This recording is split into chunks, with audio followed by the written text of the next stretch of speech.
Hello everyone, this is Fabiha Jameel और आज की वीडियो में characteristics of formal and informal teaching के बारे में बात करेंगे। पिछली वीडियो में मैंने आपको दोनों टीचिंग्स के हवाले से एक्सप्लेन किया था, इनकी डेफिनेशंस बताई थी। आज हम फर्दर पॉइंट्स के थ्रू इनके करेक्टरिस्टिक्स को पढ़ लेंगे। और आज की वीडियो में एक टॉपिक नहीं बल्कि दो टॉपिक्स कवर हो रहे हैं। दूसरा टॉपिक ये है कि difference between formal and informal teaching. यहाँ पे मैंने दोनों को साथ इसलिए कंबाइन किया क्योंकि जब मैं आपको ये पढ़ाऊंगी तो हो सकता है यहाँ से आपके जब आप पेपर में बैठें तो आपके माइंड में यहाँ से कुछ पॉइंट्स आपको याद रह जाएं और इनफॉर्मल के 3-4 पॉइंट्स आपको याद रह जाएं।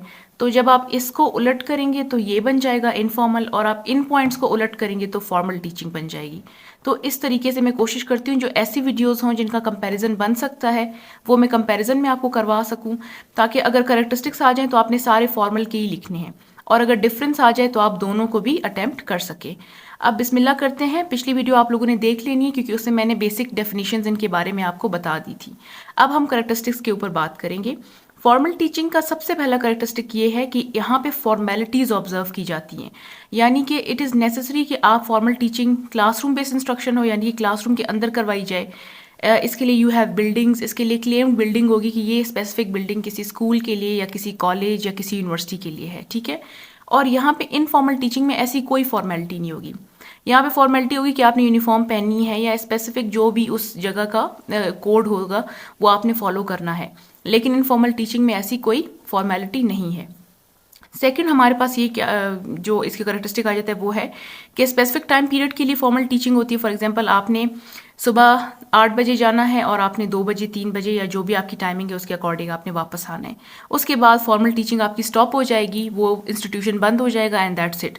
फिर इसके स्पेसिफिक डेज होते हैं कि ये कितने दिनों तक चलेगा आपका स्पेसिफिक स्कूल, उसकी ये छुट्टियां होंगी, बट इसमें कोई ऐसा जो है हमारे पास कोई ऐसी फॉर्मेलिटी, कोई ऐसा टाइम टेन्योर कुछ भी नहीं होता। तो ये आपके डेली एक्सपीरियंस के थ्रू भी हो जाता है और ये एनी वेयर एनी टाइम हो जाता है।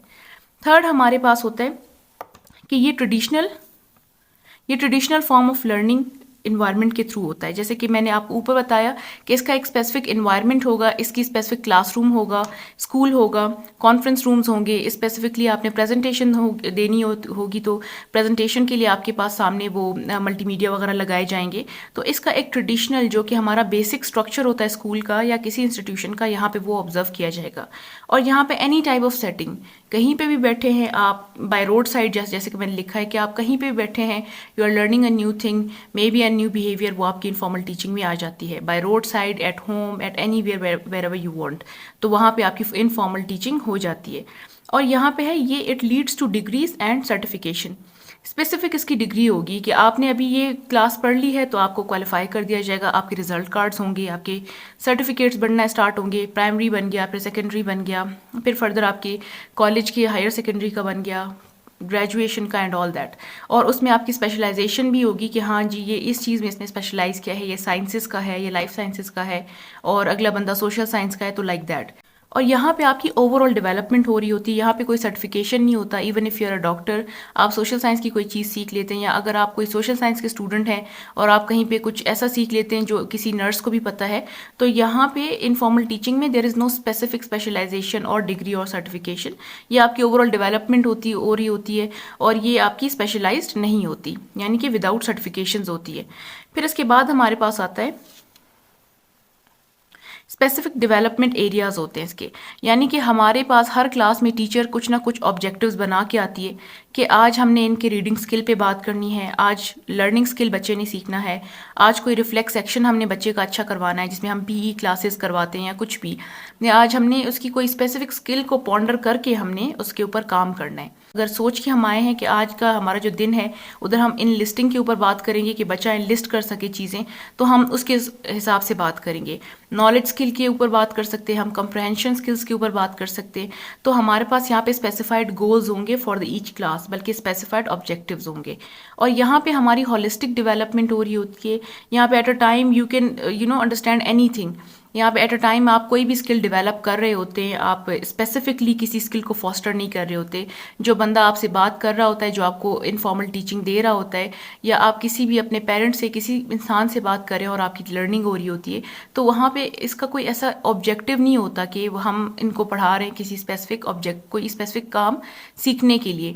यहाँ पे even if you are learning a new behaviour, आप कहीं पे खड़े हैं, you are learning to ride bicycle या समथिंग, तो उसमें आप एट अ टाइम डिफरेंट जो है चीज़ों को माइंड में रख सकते हैं। वहाँ पे आपका रिफ्लेक्स भी बन रहा है, वहाँ पे आपकी जो है लिसनिंग स्किल भी बन रही है। So certain skills are developed, और इसमें कोई फॉस्टर मतलब कि हम स्पेसिफिकली किसी चीज़ को पॉन्डर नहीं कर रहे होते।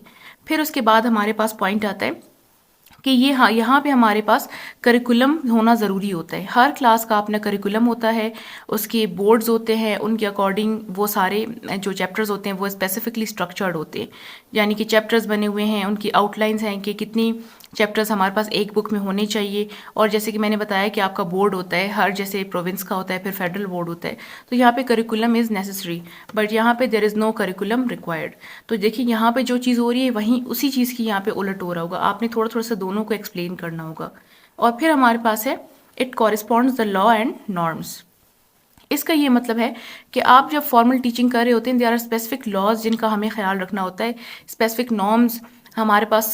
कुछ अगर हम कुछ पढ़ रहे हैं फॉर एग्जांपल, उसमें हमारे इस्लामिक लॉज होते हैं, हमारे सोसाइटल लॉज होते हैं, हमारे स्पेसिफिकली कुछ रिस्पेक्ट्स एथिक्स की हम बात करते हैं। तो उस हवाले से हमने यहाँ पे ख्याल रखना होता है कि कोई चीज़ आउट ऑफ द बॉक्स ना आ जाए, बच्चा कुछ ऐसा ना सीख जाए जो कि उसके लिए बिल्कुल ठीक नहीं है। लेकिन यहाँ पे आप ऐसी कोई चीज़ नहीं होती, इसीलिए मेरे ख्याल से यही एक रीज़न है जो इन दोनों को फॉर्मल और इनफॉर्मल का नाम दिया गया है। क्योंकि जब आप इनफॉर्मल टीचिंग कर रहे होते हैं, there are thousands of things जो बच्चा या फिर कोई भी स्टूडेंट है या यूनिवर्सिटी स्टूडेंट है जो कि आउट ऑफ द क्लास सीखता है, और समटाइम्स उसमें लॉ या नॉर्म्स का वो ख्याल नहीं रखता। कोई ऐसी बातें होती हैं जो कि हम नहीं चाहते कि कोई स्टूडेंट सीखे, लेकिन फिर भी वो सीख लेता है। तो इस वो जो आपकी इनफॉर्मल टीचिंग होती है, वहाँ पे वो सर्टेन चीज़ें सीख लेता है जो कि उसको नहीं सीखनी चाहिए। बट यहाँ पे स्पेसिफिकली आपके कोर्स इसी तरीके से डिज़ाइन हुए होते हैं कि आप कोई लॉ प्रोवोक ना करें, या आप कोई ऐसी चीज़ जो कि नॉर्म्स के हिसाब से गलत है वो आप सीखें। कि यहाँ पे हमारे पास सोर्स जो बेसिकली होता है वो बुक्स और टीचर्स होते हैं, ठीक है। लेकिन यहाँ पे हमारे पास मीडिया है, हमारे फ्रेंड्स हैं, हमारी फैमिली है।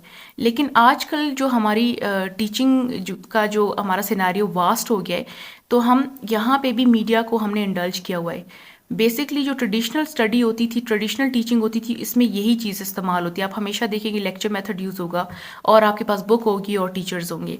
बट अभी हम जब एजुकेशन को वो आगे बढ़ाते जा रहे हैं, तो हमारे माइंड में एक और चीज़ आ गई कि हम यहाँ पे मीडिया को भी ले आएँ, यहाँ पे हम एक्टिविटीज़ भी करवाएं, यहाँ पे हम डिस्कवरी मेथड्स भी करवाएं। तो हमने एजुकेशन की फील्ड को वास्ट कर दिया है, और ये चीज़ जो है हमने यहाँ से ही कैच की है। फॉर एग्जांपल हमारा एक मेथड है आईसीटी इंटीग्रेटेड अप्रोच, तो वो हमने इनफॉर्मल टीचिंग से ही अंडरस्टैंड, क्योंकि हमें पता है कि यहाँ पे बच्चा ज़्यादा सीखता है अगर वो आईसीटी के थ्रू सीख रहा है, तो हमने यहाँ से वो चीज़ बोरो करके अपने सिस्टम में भी हम ले आए। अच्छा, उसके बाद आ जाता है यहाँ पे फॉर्मल टीचिंग में एक स्पेसिफिक हायरार्किकल स्ट्रक्चर होगा। यानी कि पहले प्रिंसिपल होगा, यानी कि हम हाईएस्ट और लोवेस्ट कहते हैं, या एक स्पेसिफिक होता है कि कोई हेड होता है, फिर उसके अंडर कोई काम कर रहा होता है। यहाँ पे आपका पहले प्रिंसिपल है, फिर वाइस प्रिंसिपल है, फिर आपका एडमिन स्टाफ आ जाता है, फिर आपका जो टीचिंग स्टाफ हो जाता है वो आपके इस तरीके से चलता रहता है। फिर स्टूडेंट्स आते हैं, फिर उसके बाद फर्दर हमारे पास डिविजन्स होती हैं क्लर्क्स वगैरह की। तो इस तरीके से ये सारा स्ट्रक्चर चल रहा होता है। लेकिन इनफॉर्मल टीचिंग में there are diverse people, there is no hierarchy. आप किसी से एट अ टाइम कुछ भी सीख रहे होते हैं, कोई स्ट्रक्चर मैटर नहीं करता। यहाँ पे मैंने एक चीज़ लिखी है कि आपने ये जो मैंने डजंट लिखा हुआ है ना, आपने कभी भी कोई आप टेस्ट दे रहे हैं या आपने कोई एकेडमिक राइटिंग करनी है, इस तरीके से आपने नहीं लिखना, ये प्रॉपर डज नॉट लिखना है, ठीक है। तो आप कभी पेपर भी दे रहे हैं तो इस चीज़ को प्लीज़ अवॉइड करें, क्योंकि ये इन चीज़ों की वजह से अक्सर हमारे नंबर्स कट जाते हैं। मेरे तो बहुत ज़्यादा कटते थे क्योंकि मेरी आदत थी। तो आई थॉट कि आपको ये छोटी सी अवेयरनेस दी जाए। फिर यहाँ पे ये सब्जेक्ट ओरिएंटेड होगा। यहाँ पे वो कुछ भी सीख रहा है, फॉर एग्जाम्पल वो ये सीख रहा है कि अगला बंदा किस तरीके से वॉक कर रहा है, किस तरीके से बात कर रहा है, या किस तरीके से हमारी मदर कुकिंग कर रही है। एनीथिंग, कुछ भी आप सीख सकते हैं। यहाँ पे सब्जेक्ट भी आप सीख सकते हैं और इसके अलावा कोई भी बिहेवियर एक्विजिशन हो सकती है। फिर यहाँ पे हमारे पास होता है कि ये टारगेटेड ऑडियंस के लिए होता है और ये क्लासिफाइड होता है। यानी कि इस हमारी टारगेटेड ऑडियंस वो बच्चे होते हैं जो कि इनरोल्ड होते हैं स्कूल के अंदर, और वो क्लासिफाइड होते हैं। हर क्लास सेपरेट होती है, उनके सेक्शन सेपरेट होते हैं। बट अगेन यहाँ पे there is no specific audience at a time. ज़्यादा बच्चे या फिर डिफरेंट एज के बच्चे या डिफरेंट ग्रुप्स के बच्चे, they may learn something at a same time, ठीक है। यहाँ पे हमारे पास ऑब्जेक्टिव्स मतलब टीचर हमारे पास बना के आती हैं कि आज मैंने क्या चीज़ सिखानी है क्लास में, आज की क्लास का एंड गोल या एंड ऑब्जेक्टिव मेरा क्या होगा, ठीक है। लेकिन ये यानी कि वो हम जो अब लेसन प्लान बनाते हैं ना, तो हम ILOs बनाते हैं, उस पर कभी बात करेंगे। तो क्योंकि अभी ये बेसिक चल रहा है तो मैं ज़्यादा इन चीज़ों को घसीट नहीं रही ताकि कोई प्रॉब्लम ना हो आपको अंडरस्टैंड करने में। तो वो ऑब्जेक्टिव्स टीचर बना के आती है। फिर फॉर्मल टीचिंग में आपके असेसमेंट्स भी हो रहे होते हैं, यानी कि कोई टेस्ट हो गया आपके फर्स्ट सेकंड थर्ड असेसमेंट्स, फिर टर्म्स आ जाते हैं, फिर टॉपिक टेस्ट आ जाते हैं and much more like that, ठीक है। और यहाँ पे आपके स्पेसिफिक गोल्स भी होते हैं कि गोल जो है हम कहते हैं जो चीज़ कोई ऑब्जेक्टिव और गोल में फ़र्क ये होता है कि ऑब्जेक्टिव एक स्पेसिफिक टाइम पीरियड के लिए होता है और गोल एक लॉन्ग टाइम पीरियड के लिए होता है।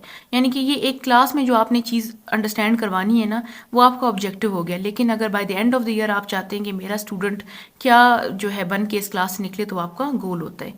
और फिर इसके बाद हमारे पास है यहाँ पे कुछ भी नहीं होता, ना कोई ऑब्जेक्टिव क्रिएटेड होता है पहले से, ना ही इसमें कोई गोल होता है और ना ही कोई असेसमेंट होता है। फॉर्मल टीचिंग होती है वो हमारा इंसेंटिवाइज्ड होती है, यानी कि इंसेंटिव्स मिल रहे होते हैं।